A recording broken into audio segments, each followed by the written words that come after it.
ajakan-ajakan untuk cinta produk-produk kita sendiri, produk-produk Indonesia harus terus digaungkan. Produk-produk dalam negeri, gaungkan.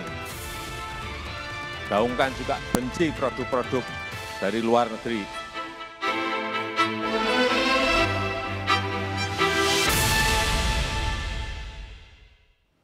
Ya, kembali di Sapa Indonesia Malam, saudara. Sebelum kita lanjutkan, saya ingin kita mendengarkan kembali kutipan lengkap dari pernyataan Presiden Jokowi hari ini terkait dengan menggaungkan benci produk luar negeri.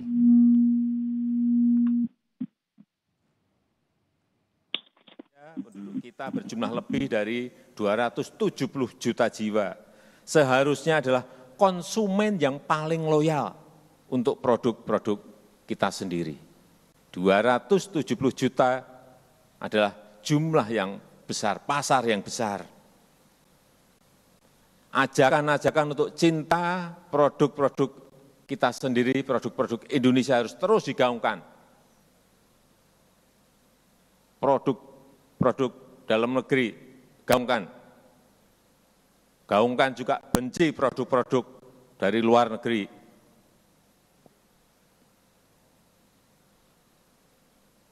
Bukan hanya cinta, tapi benci. Cinta barang kita, benci produk dari luar negeri. Sehingga betul-betul masyarakat kita menjadi konsumen yang loyal sekali lagi untuk produk-produk Indonesia. Benci untuk produk luar negeri sehingga masyarakat kita loyal untuk produk-produk dalam negeri. Saya ingin ke Pak Alfonsus. Pak Alfonsus, sebelum ke Pak Alfonsus, saya ke Bung Tauhid dulu deh. Bung Tauhid, benarkah kemudian ada katakanlah tadi misalnya pusat perbelanjaan dan lain sebagainya yang kurang mendukung soal ini sehingga nggak pernah dimulai? Kalau nggak pernah dimulai ya nggak akan mulai produk dalam negeri yang dijual, produk luar negeri selalu karena memang permintaannya itu. Tapi nggak pernah kemudian dicoba. Ya, kalau saya lihat ya, kalau pusat perbelanjaan secara umum sebenarnya sudah mengkombinasikan antara produk dalam negeri sama produk luar negeri. Tetapi memang itu combine, marketnya tentu saja berbeda-beda begitu. Kalau saya lihat memang tiap kelas tadi disampaikan Pak Alfonsus, memang pada kelas-kelas yang menengah ke atas akan cenderung produk luar negeri yang memiliki brand-brand, katakanlah brand dengan nilai yang mahal yang justru dipilih oleh konsumen kita. Tapi tadi kan disampaikan oleh Pak Menteri kalau dimulai meskipun sulit tapi kan diperkenalkan bisa, kopi misalnya. Ya, saya kira memang harus diperkenalkan ya, tapi memang harus punya meningkatkan daya saing, harus kita juga meningkatkan kualitas dan juga saya kira harga yang memang kompetitif gitu. Nah, memang beberapa brand yang mungkin Pak Presiden beberapa kali menyampaikan entah produk katakanlah industri untuk motor dan sebagainya, tapi pada akhirnya kalah bersaing di market kita. Nah, saya kira ini butuh konsistensi dari pemerintah menjawab bagaimana agar produk dalam negeri kita bisa bersaing. Tidak hanya di mall, sebenarnya di pasar e-commerce kita juga saya kira problemnya di sini. Itu yang paling besar menggerogoti katakanlah impor konsumsi kita paling Jadi besar. siapa yang harus mulai pertama? Pak Jokowi kan sudah mulai dengan slogan yang menurut saya itu keras sekali, benci produk luar negeri meskipun banyak pro dan kontra dari situ. Tapi kalau tidak dimulai kan tidak akan terjadi. Siapa yang harus mulai pertama kali dan bagaimana caranya? Kalau saya kira ya harus dimulai dari Pak Presiden dengan statement itu, ya, itu harus konsisten. Misalnya? Mulai hal dari sederhana, misalnya apakah kendaraan kepresidenan harus menggunakan produk dalam negeri, kemudian pengadaan barang dan jasa itu harus mensyaratkan PKDN, karena kalau kita lihat nih pemerintah, saya baca laporan BPKP baru 29% yang mensyaratkan PKDN. Jadi mulailah dari yang memberikan anjuran, karena kalau masyarakat menilai pemerintah sudah menjalankan, saya kira mau nggak mau akan melihat, karena itu butuh contoh, masyarakat juga butuh panutan bagaimana pemerintah melakukan itu. Apalagi kalau kita lihat ya produk-produk elektronik yang digunakan katakanlah pemimpin kita sebagian besar juga adalah produk asing dan juga produk luar negeri. Mulai dari hal sederhana sehingga itu bisa mencerminkan bahwa konsistensi dari antara ucapan, kebijakan, dan juga implementasi bisa sejalan. Sehingga tadi apa yang diartikan orang bahwa ini hanya slogan, atau kan hanya simbolis di skala itu bisa terhapus. Dan Nah, memang itu bisa seperti kendaraan misalnya Anda sebutkan tadi, elektronik, semuanya kemudian dimulai di negara untuk kemudian menggunakan dalam negeri semua, termasuk juga peningkatan kandungan dalam negerinya, TKDN. saya kira bisa. Semua negara Apa yang menurut Anda, apa yang ada di bayangan Anda real bisa dilakukan misalnya?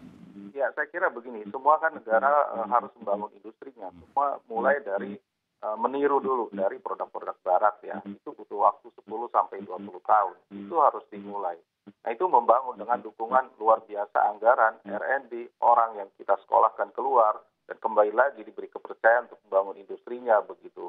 Tapi itu juga butuh konsisten dukungan dari pemerintah. Mulailah dari tadi pemerintah membeli barang-barang produk buatan dari negeri, itu satu hal langkah yang positif dalam misalnya pengadaan infrastruktur, apakah kereta cepat, kemudian bangunan gedung dan sebagainya, mulai dari karya anak bangsa sendiri. Nah, itu yang saya kira butuh konsistensi dan dimulai dari pemimpin negeri ini ya. Kalau dari UKM misalnya, yang bisa dilakukan oleh negara dengan memulai terlebih dahulu, apakah sudah cukup atau masih belum atau masih kurang?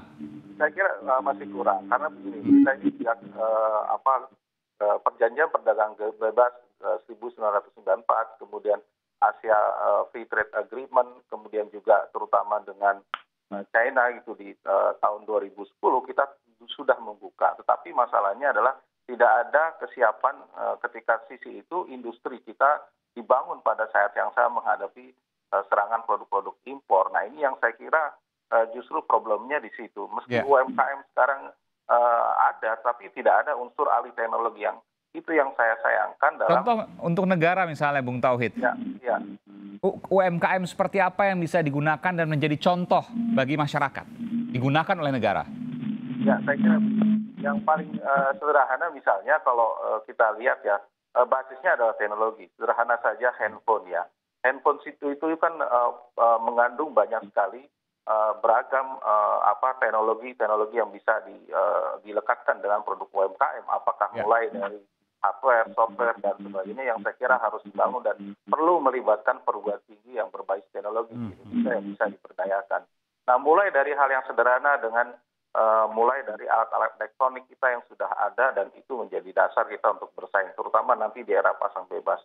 Yang kedua saya kira karena itu kenapa saya mengacu ke elektronik, karena itu impor terbesar ya, nomor 2 terbesar setelah mesin dan peralatan, karena itulah yang harus menjadi pelajaran berharga kita untuk lebih baik. Nah, kemudian yang kedua adalah produk apa lagi yang bisa kita tidak bisa lagi berbangga dengan produk-produk yang tradisional kita bagikan, misalnya apakah produk minyak sawit, kemudian karet, kemudian termasuk nikel begitu, tidak bisa lagi bangga karena ke depan produk-produk berbasis teknologi yang nilai tambah tinggi yang seharusnya kita memiliki daya saing dan itu yang harus dibangkitkan. Dan kalau UMKM kita kan 40% hanya perdagangan, jadi kita bisa andalkan dan yang berbasis industri ada sekitar 15-20%. Justru harus ada pilihan memberikan insentif yang besar bagi UMKM di sektor itu. Nah, ini yang kurang. Ya, saya ke Pak Menteri UMKM, Koperasi dan UMKM, Pak Teten Mas Duki. Mayoritas UMKM trading, perdagangan, tapi industrinya, ya sektor manufakturnya itu minim. Jadi bagaimana mungkin untuk bisa membangun produk dalam negeri?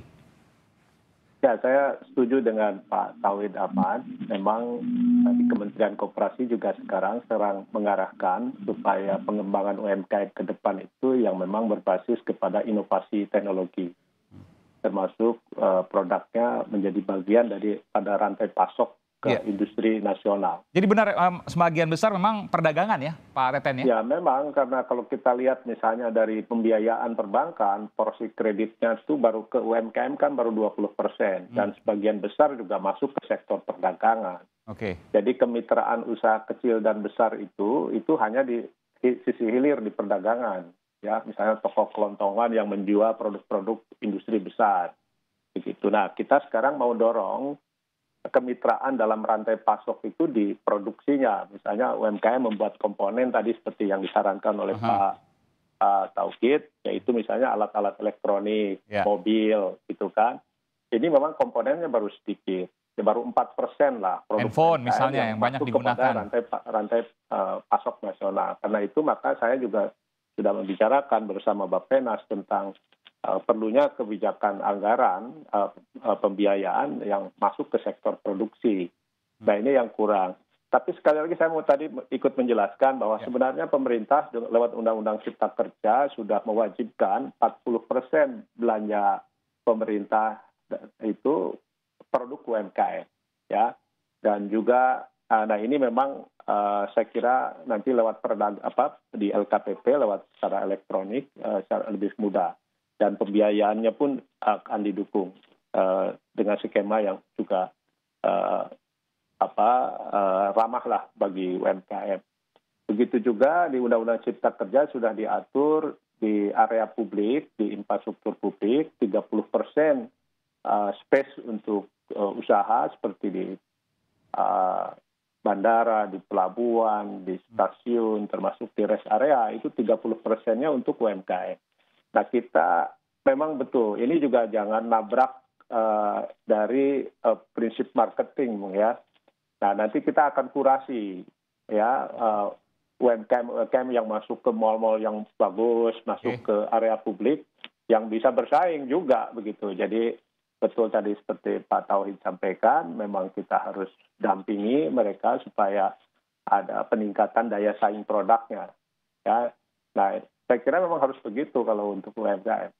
Nah, saya optimis misalnya bukan hanya kopi saja, sekarang di fashion juga desainer kita juga luar biasa. Sepatu juga, anak-anak muda sekarang nggak mau beli brand massal, mereka beli produk Bandung misalnya.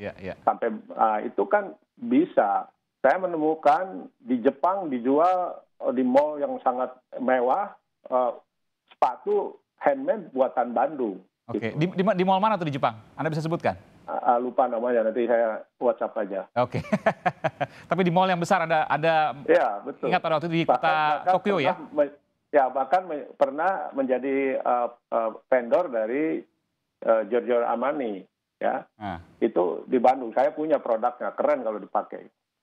Oke, luar biasa. Artinya bisa dimulai. Pak Alfonsus, gimana ini tantangannya Pak Alfonsus? Kalau nggak diperkenalkan ya nggak akan jadi. Kopi misalnya yang awalnya sama sekali sepi, sekarang sudah saya yakin betul ini bahwa bisa melebihi dari produk-produk brand luar negeri. Tadi dimulai juga sepatu misalnya, kemudian baju, butik ya. Kalau seandainya tidak dimulai, bagaimana Pak Alfonsus? Ya, kembali lagi. Jadi sebetulnya tadi kan saya sudah jelaskan di awal ada kita bagi 3 kelas pusat perbelanjaan itu ya, kelas atas, menengah dan bawah. Jadi kalau kita lihat di menengah bawah itu didominasi oleh produk-produk lokal UMKM ya. Jadi itu bisa dilihat sendiri oleh semua masyarakat jika berkunjung ke pusat perbelanjaan. Memang khusus untuk yang menengah atas, khususnya yang kelas atas, itu yang memang porsinya makin ke atas makin sedikit. Tapi kalau kita sebut di semua segmen sebetulnya sudah ada. Jadi seperti misalkan kopi, di segmen paling atas pun produk kopi lokal itu sudah ada. Jadi kita bisa lihat sendiri ya. Nah, yang jadi permasalahan adalah sekarang bagaimana kita memperkenalkan. Jadi kalau yang di kelas menengah bawah saya kira sudah tidak ada permasalahan karena memang mereka sudah diam berjualan di situ secara tetap. Nah, kalau yang khusus kelas atas sebetulnya yang tidak cocok kalau mereka masuk ke dalam mall tersebut dengan permanen. Kenapa? Karena mereka akan dipaksa bertarung dengan perusahaan-perusahaan besar, dengan merek-merek besar. Ini yang menjadi masalah. Nah, yang cocok apa? Sebetulnya kami sudah pernah menyampaikan kepada pemerintah, kalau UKM-AKM ini produk mau masuk di segmen atas, jangan permanen, tetapi sifatnya adalah pameran dan bazar. Nah, ini yang lebih cocok. Kenapa? Kalau permanen, itu mereka produk-produk UKM ini harus mempunyai strategi yang cukup kuat. Contoh misalkan, produk harus berganti-ganti. Karena berdasarkan data, di suatu pusat perbelanjaan itu 60-70%, kalau hari-hari biasa itu kurang lebih customer-nya, pelanggannya, pengunjungnya adalah itu-itu juga. Nah, UMKM harus bisa mengganti barang-barangnya dengan cepat. Produk-produk yang tidak laku harus dia segera ganti. Kalau perlu setiap minggu. Karena kalau tidak, orang-orang tersebut akan datang melihat barang yang sama. Sedangkan di sebelahnya tiba-tiba ada produk luar negeri yang begitu inovatif, yang begitu kreatif dan sebagainya. Nah, kalau pameran berpindah, misalkan 1 minggu, 2 minggu, jadi barangnya yang keliling mencari customer yang berbeda. Jadi ini yang lebih cocok. Kalau di kelas menengah-menengah bawah, silahkan secara permanen karena itu memang adalah segmennya. Tetapi kalau di segmen atas, tidak bisa menurut saya permanen karena pasti akan kalah. Nah, yang cocok adalah apa? Bukan berarti tidak bisa masuk ke menengah atas, di kelas atas, bisa, tetapi dengan sistem pameran. Nah, itu tadi. Karena kenapa? Itu tadi alasan saya.